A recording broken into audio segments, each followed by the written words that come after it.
I sentenced you to probation. And I look back and I wonder why I did that. Ernest Sinette Senior pleaded guilty in open court to indecency with a child by contact, a 14-year-old family friend. As part of the deal, the state dropped a second identical charge.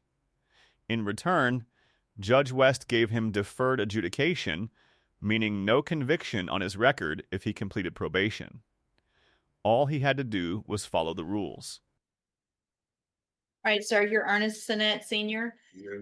And Mr. Sinette was previously in court and entered pleas of not true to counts 1 and 2 in a motion to revoke probation.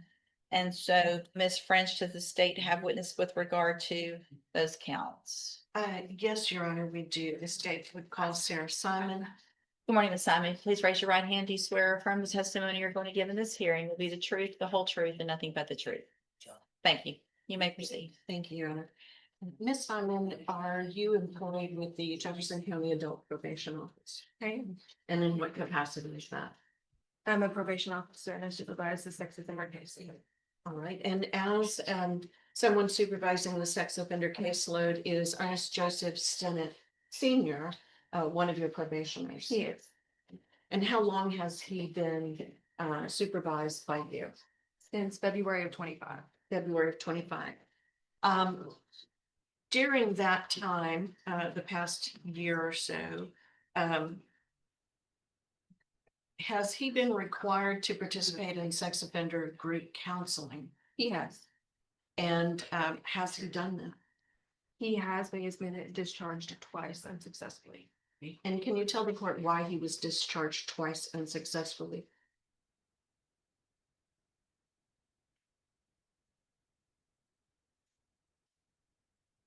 The first time he was ordered to take a sexual history, the sexual history polygraph with Julie Ayala. He did not show up for the polygraph, nor did he call Miss Ayala about not attending. He's been very adamant about his Under Texas law, sex offenders on probation must complete a certified treatment program, including a full polygraph exam. The purpose is simple. Treatment only works if the defendant admits what they did. Mr. Sinette was discharged from 2 separate providers for the same reason. He refused to accept responsibility for the offense he had already pleaded guilty to.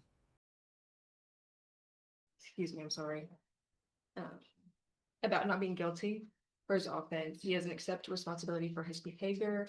So he was ordered to attend with Mr. Simon, and Mr. Sinette was aware that he was going to have to take another polygraph with Mr. Simon as well. I advised him to set aside funds for that polygraph since he cannot afford it with Miss Ayala, and he did not do that with Mr. Simon. He was discharged for continuing to deny responsibility for his offense behavior and did not adhere to his financial obligation for treatment services.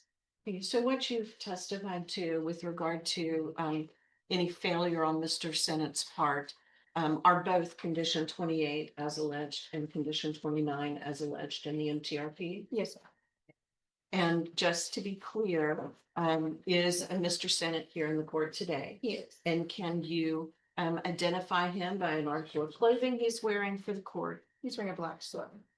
I asked that the court, I'm sorry, I just drew a blank. He's already, I've already asked him his name and he Okay. has stated that he is in fact Mr. Ernest Sinette Senior. Okay.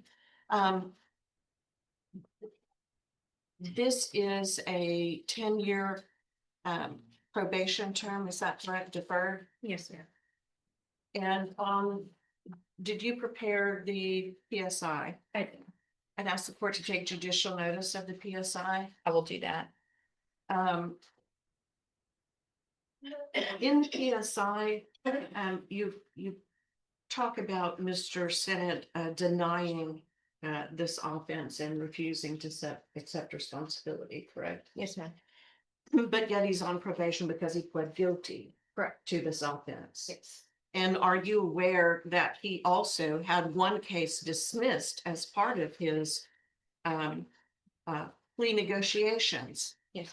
And that would have been 21-37108. Yes, ma'am.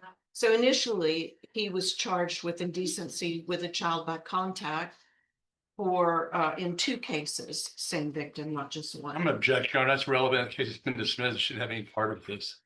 It was part of the original plea agreement. That's overruled. And at this time, what is probation recommending for Mr. Sin? ISF cognitive chat is available for Mr. Sinette, but I don't think it's appropriate. I'll pass the witness your money. Thank you. Any questions? Yes, Your Honor. So he actually attended the program, correct? He did. And he was kicked out and you or whoever knew he had an issue with funds to pay for the polygraph, correct? Yes, he did receive reduced rate of discharge with Mr. Simon. He went from $30 to $15. He worked with his budget. But it is true that Mr. Sinette said, I don't have the funds and I can't afford to pay it. He did. And that's ultimately why he was kicked out of the program. He didn't pay it. And didn't take the polygraph. Yes. No further questions, Judge. Just a couple, Your Honor. Sure, go ahead. Ms. Simon, is it a requirement of Mr. Sinette's probation that he maintain employment? Yes, ma'am, but Mr. Sinette does receive disability. Okay. I'll pass the witness. No other questions. Do you know how much the disability is a month? Last I remember it was in the 900s. I don't know if it was changed. How much do you, raise your right hand? Do you swear affirm the testimony you're going to give in this hearing will be the truth, the whole truth, and nothing but the truth? All right, how much do you receive in disability a month? $1,064. Okay, and where do you live? I live in an apartment, Who pays for that apartment? $235 a month. 235, so you get housing, Section 8. section 8, so your part of it is 235? Kind of, Your part is 235 of the rent, yeah, okay? And do you also get SNAP benefits or food stamps? $50 a month. Okay. Any other benefits that you receive? Whatever. Do you have a vehicle? Yeah, I'm paying 400 and some dollars on my car note. And do you live with, are you married? No, Do you live with someone else? I live in my own apartment. Nobody lives with you? No, Are the electricity and all of that, is that paid for through the apartment or do you pay any of I that? pay the light bill. How much is that about a month? It runs varies, it's like $70 to $80 a month.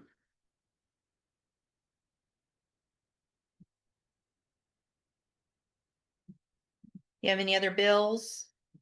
I had some bills, but my sister helped me out and paid them all, paid them.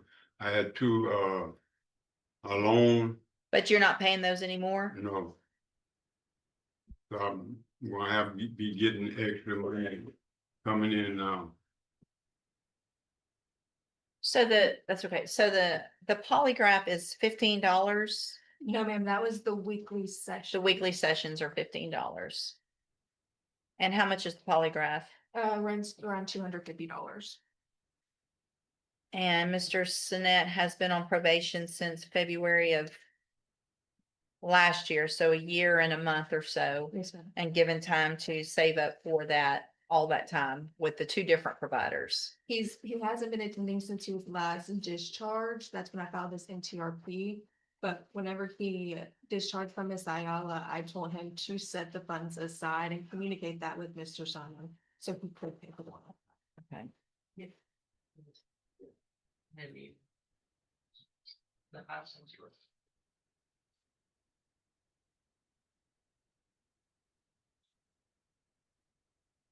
All right, any other questions of Ms. Simon? No, Your Honor. Not from the state, Your Honor. So, any other witnesses with regard to, whether or not counts one and true or, no other witnesses? No. So based on that information, and testimony by Ms. Simon, I am going to find counts 1 and 2 true in that motion to revoke unadjudicated probation. I've also we have the updated report. Has everyone had an opportunity to review that report? Yes, Your Honor. Yes, Your Honor. Are there any additions or corrections to that report? I'm aware of Judge. Not from the state.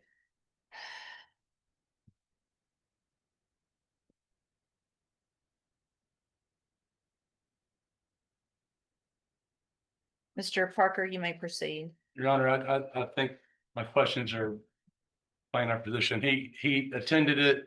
It's what he's relayed to me is it's always been an issue with money that he couldn't afford to pay for the polygraph. He told me he thought it was $300 and he just couldn't afford it. And I think he'd like to address the court, Judge. Go ahead, sir. I didn't have the 300, I was paying my money and the $25 a week. And then all of a sudden she jumped up and said she was giving me 6 months to pay, to save the money up. And all of a sudden she changed her mind and, did a 6 months, it was 3 months or something like that. And I just didn't have the $300. I was paying I was going to the therapy. I was paying the $25 a week. But when you were going to the therapy, you were denying that you had committed the offenses still, correct? Yes, yes. Okay. When I went to the PSI and stuff like that, and then I talked to the probation officer. Mr. Sinette, so the thing is, I recall all of this because your case went on for so long. Because it was, we're set for trial, no, we're gonna plea, we're set for trial, we're gonna plea, I did it, I didn't do it, I'm gonna take responsibility, I'm not gonna take responsibility.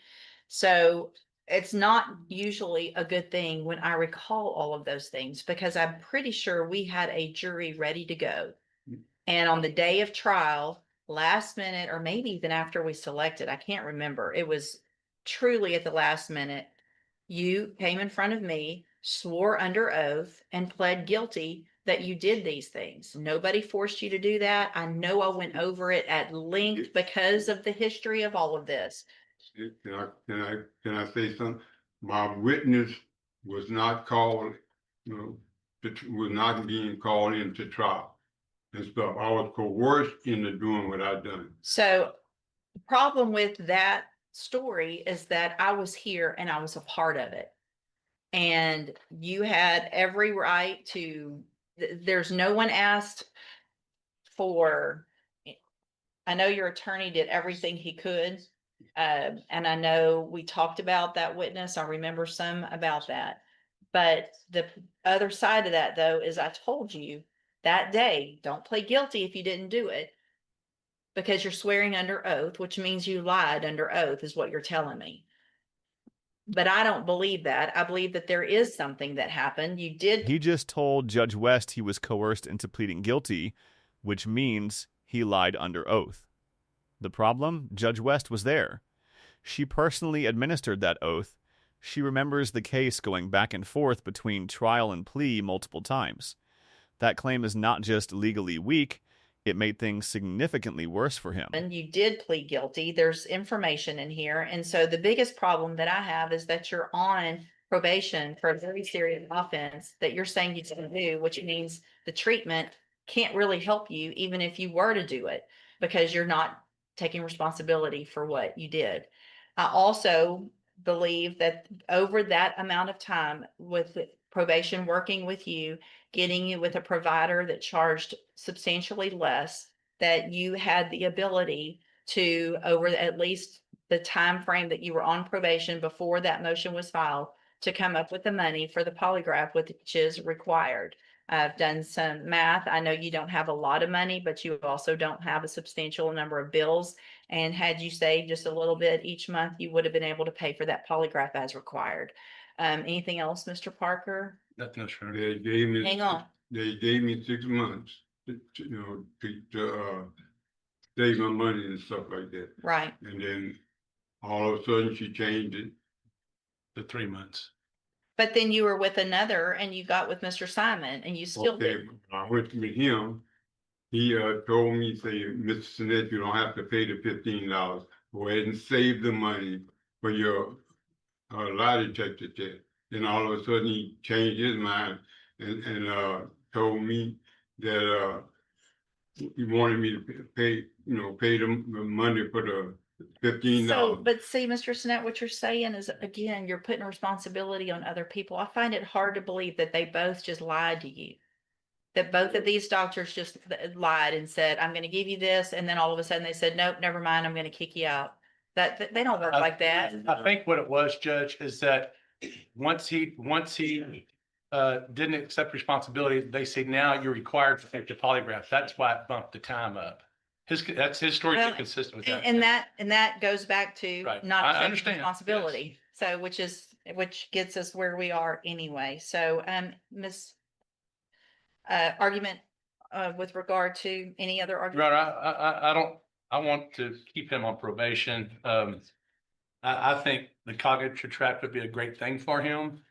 You know, I think he was making efforts to do the probation and do the classes, and I think the cognitive track is the perfect thing for him. Ms. French? Yes, Your Honor. From the state's perspective, Mr. Sinette pled guilty to a very serious charge. A charge of indecency by contact with a child. A child who was, if I can see quickly here. I'm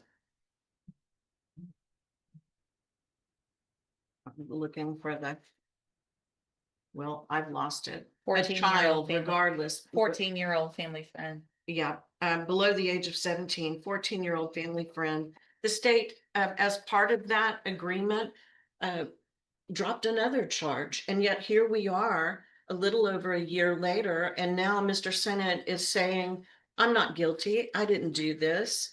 Not taking part in the things that he is required to be active in, the sexual offender training. Had he not continued to deny his guilt, he may not have been asked to take a polygraph test. But either way, we're a year into this with no active participation, no positive participation, and still a denial of guilt for sexual contact and decency by sexual contact with a child.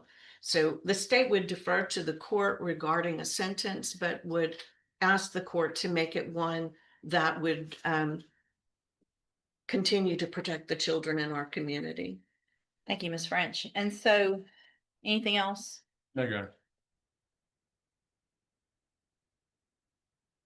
So, Mr. Sinette, I'm looking back also at the original pre-sentence report. Obviously, we had the issues of whether or not you accept responsibility, and that was a 10-year cap, which means on that day.